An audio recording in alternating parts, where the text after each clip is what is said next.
اس شہر کے بہت بڑے تاجر تھے۔ اللہ تعالیٰ نے انہیں بہت ساری دولت اور زندگی کی تمام نعمتوں سے نوازا تھا۔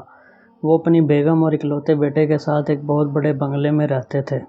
بہت زیادہ دولت نے انہیں مغرور کر دیا تھا اور وہ غریبوں کی مدد کرنا بلکہ ان سے بات کرنا تک گوارا نہ کرتے تھے۔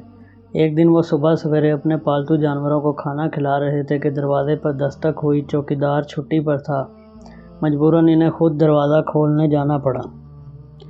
چوکیدار کو برا بھلا کہتے ہوئے جب انہوں نے دروازہ کھولا تو سامنے ایک ضعیف بزرگ کھڑے تھے اور حلیے سے غریب دکھائی دیتے تھے۔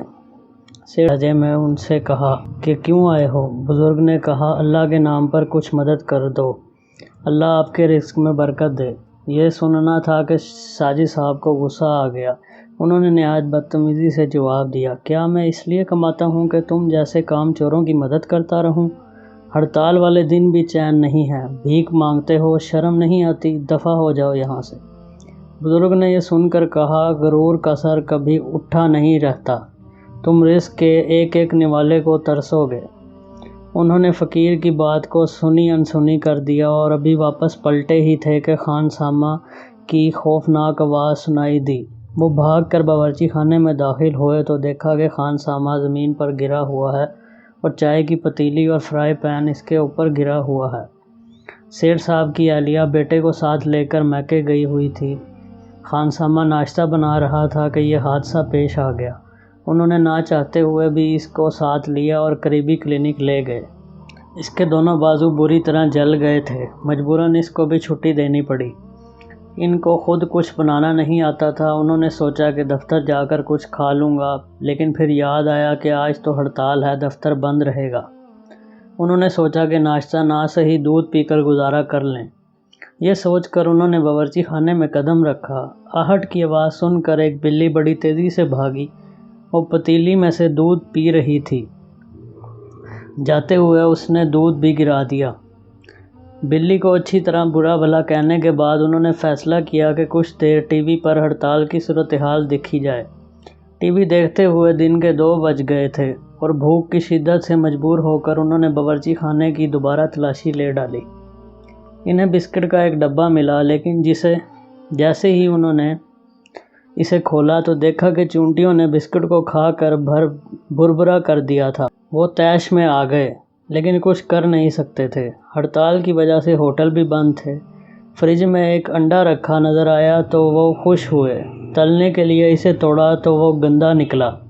ایک کونے میں ان کو دہی کا رائتہ نظر آ گیا۔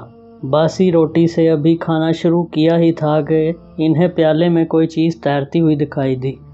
انہوں نے غور سے دیکھا تو رائتے میں کاکروچ تیر رہا تھا۔ انہیں یہ دیکھ کر ان کا جی متلایا۔ ان کی سمجھ میں کچھ نہیں آ رہا تھا کہ یہ سب کیا ہو رہا ہے۔ سیٹھ کے گھر میں دولت کی ریل پیل تھی اور وہ روٹی کے ایک نوالے کو ترس رہا تھا۔ اچانک ان کے ذہن میں فقیر کی بد دعا کے الفاظ گونجنے لگے۔ اب انہیں احساس ہوا کہ صبح ان کے گھر پر سوالی بن کر آنے والا کوئی عام فقیر نہیں بلکہ اللہ کے نیک بزرگ تھے، اور یہ ان کی بے عزتی کرنے کی سزا تھی جو وہ بھگت رہے تھے۔ یہ خیال آتے ہی انہوں نے گاڑی نکالی اور بزرگ کو ڈھونڈنے نکل پڑے۔ شام سے رات ہو گئی لیکن بزرگ کا پتہ نہ چلا۔ چلتے چلتے انہیں ایک پرانی جھونپڑی نظر آئی جس میں ہلکی ہلکی روشنی تھی۔ وہ گاڑی سے اترے اور جھونپڑی میں داخل ہو گئے۔ ان کی حیرت کی انتہا نہ رہی کیونکہ جھونپڑی میں وہی بزرگ عبادت کر رہے تھے جن سے صبح ساجد صاحب نے بد اخلاقی کی تھی۔ انہوں نے روتے ہوئے بزرگ سے معافی مانگی اور وعدہ کیا کہ وہ آئندہ کبھی غرور نہ کریں گے۔ مجھے احساس ہو گیا ہے کہ یہ دنیا فانی ہے، اصل حقیقت انسان کے اعمال اور کردار کی ہے۔ بزرگ نے کمال شفقت سے ان کے سر پر ہاتھ پھیرا اور پاس رکھی ہوئی کپڑے کی چھوٹی سی گٹھڑی ساجد کو دی۔ ساجد نے گٹھڑی کھولی تو اس میں سوکھی روٹی اور اچار کا ٹکڑا رکھا تھا۔ اس کے ساتھ بزرگ نے مٹی کے پیالے میں پانی ڈالا اور ان کے پاس رکھ دیا۔ انہوں نے بزرگ کا شکریہ ادا کیا اور خوب پیٹ بھر کر کھایا۔ آج ان کو یہ کھانا گھر کے کھانے سے بھی زیادہ لذیذ محسوس ہو رہا تھا۔ انہوں نے اللہ تعالیٰ کا لاکھ لاکھ شکر ادا کیا کہ اس نے انہیں سیدھی راہ دکھا دی۔